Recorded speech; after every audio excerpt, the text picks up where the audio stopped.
Robert Reich is with us. He is the former Secretary of Labor of the United States of America. And welcome back, Dr. Reich. Yeah, hi, Tom. And I should mention your book after. I just shouldn't just mention it. I mean, I should. I want to highly recommend Aftershock: The Next America or the Next Economy in America's Future. How is it that Democrats have become so afraid of this? You write about this in your article about how people have come to believe that when we talk about raising taxes, we're talking about raising taxes on the guy who's making $26,000 a year, sharpening chainsaws up in the woods of Vermont. Well, there are essentially two lies that have been perpetrated, mostly by Republicans, and the vast American working and middle class have been told it so often, both of these lies, that they accept them. The first I referred to before, trickle-down economics. If you give tax breaks to people at the top, everybody will benefit because those people at the top will use those tax breaks to work harder and create more newfangled products and new jobs and new industry. Well, in a global economy, it doesn't work like that. People at the top take their extra savings and they invest anywhere around the world where they can get the highest return. Nothing has trickled down.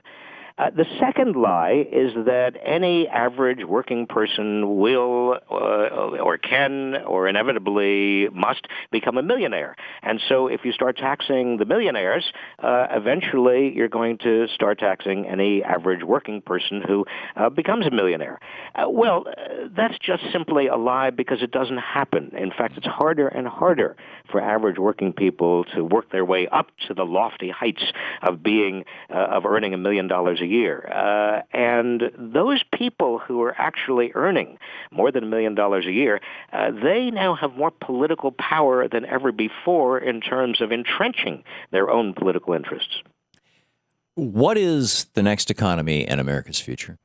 Well, there's a choice, Tom. Either we really do go back to the 50s and 60s when we had an economy where there was widely shared prosperity and people who were working Americans, average and below, got a larger share of the gains from growth, or we have a very reactionary politics, nativist, jingoist, anti-immigrant, Americans divided between working people and union working people, or state employees and federal employees and people who are not government employees, working people who don't like Muslims, working people in America who don't trust foreigners, people who don't like blacks and the poor. In other words, sounds like an average day on Fox News, frankly. Well, unfortunately, a lot of that anger that's already out there, a lot of people, average working people are very angry for understandable reasons because their wages haven't gone up for years.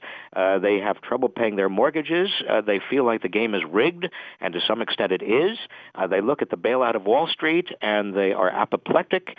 And that anger finds its way through the politics of resentment toward all sorts of scapegoats, including immigrants and others who are not really responsible for all of this, but who are convenient scapegoats for that kind of political outlet. You mentioned Fox News, yes, and elsewhere on talk radio, Rush Limbaugh and others. You hear it over and over and over. Sure. And that kind of ugly politics and reactionary politics is what we have in store if we don't reform.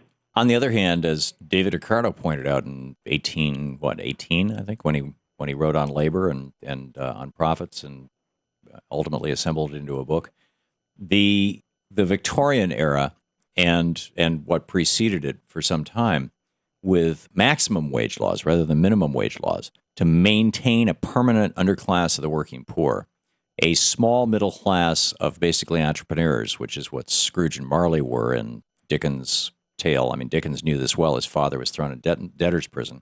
And a very small ruling elite made up of a political ruling elite that pretends they're in charge and an economic ruling elite that really tells them what to do. That's a very, very, very stable system that lasted centuries without any real significant change in Europe. Do you think that might be the end game that these guys are working, that the billionaires, the Koch brother types in the United States are working towards in the United States, turn America into Dickens' England?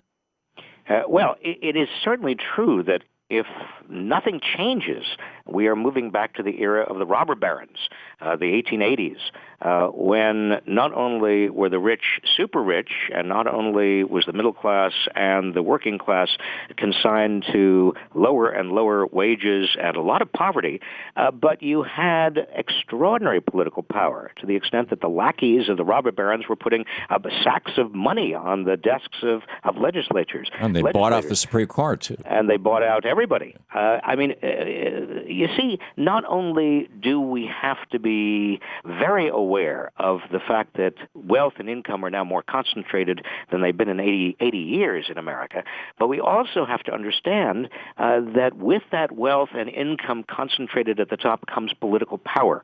And unless we do something about getting money out of politics and constraining that political power, we're going to have Clarence Thomas and Antonin Scalia and others be essentially agents of the Republican right and the very rich, and continue to pump out decisions like that grotesque decision, Citizens United against the Federal Election Commission, that says basically corporations are people and the very rich can, through corporations, contribute unlimited amounts of money into American politics.